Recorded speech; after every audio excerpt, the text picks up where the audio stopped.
आज हम अर्थशास्त्र में पूर्ण प्रतियोगिता में फर्म के सिद्धांत में पूर्ति वक्र में संचलन के विषय में सीखेंगे। देखिए, कीमत में परिवर्तन से पूर्ति में परिवर्तन को पूर्ति में संचलन कहते हैं।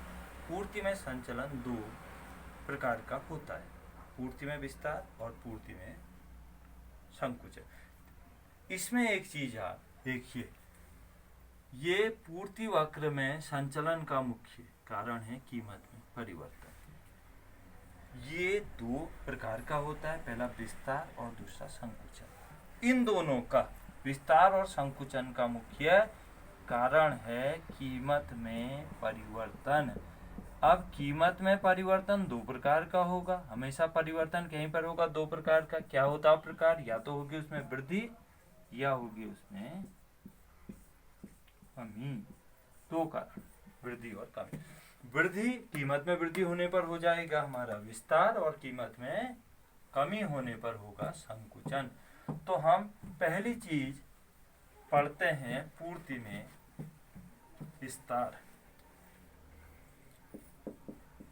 पूर्ति में विस्तार, देखिए इसको, बहुत ही आसान, केवल एकमात्र कारण, कीमत में वृद्धि होने पर जब पूर्ति मात्रा में वृद्धि हो जाती है,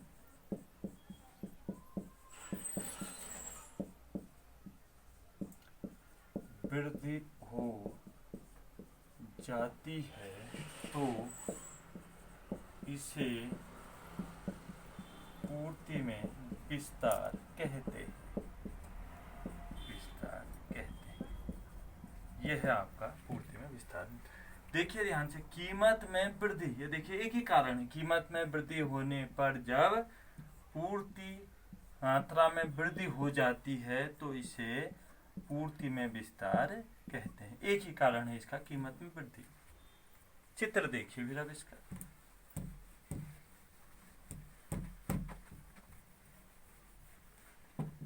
चित्र किस प्रकार बनेगा ये देखिए, यह है पूर्ति विस्तार का चित्र। ध्यान दीजिएगा, पूर्ति में विस्तार में संचलन पूर्ति वक्र पर ही होता है। ये एक्स अक्ष, ये वाई अक्ष, इधर को कीमत P, इधर को पूर्ति मात्रा QS।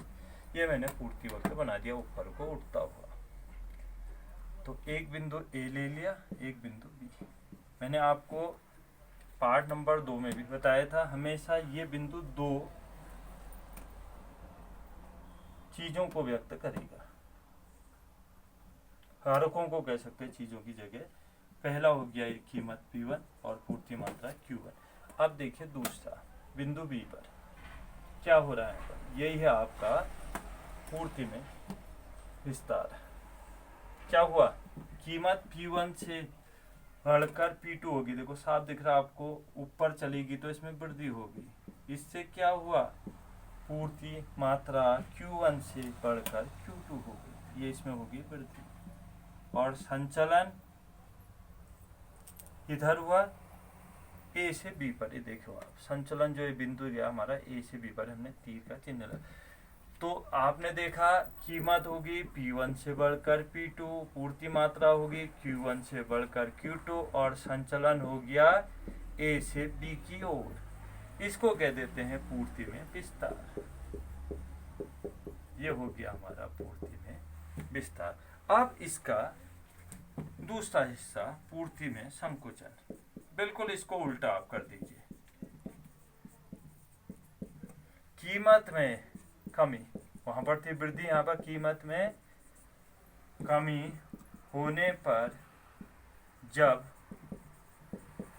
पूर्ति मात्रा में कमी हो जाती है तो इसे पूर्ति में संकुचन कहते हैं।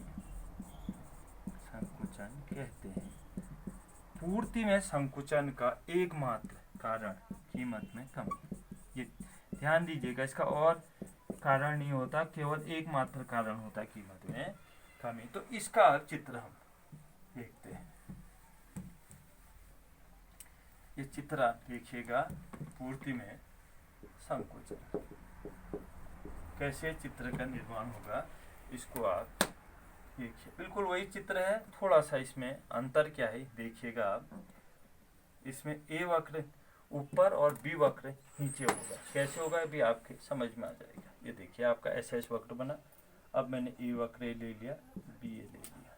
देखिए ये सीध ए वक्र किसको व्यक्त कर रहा है, ये कीमत P1 और ये पूर्ति मात्रा आपकी आ गई Q1।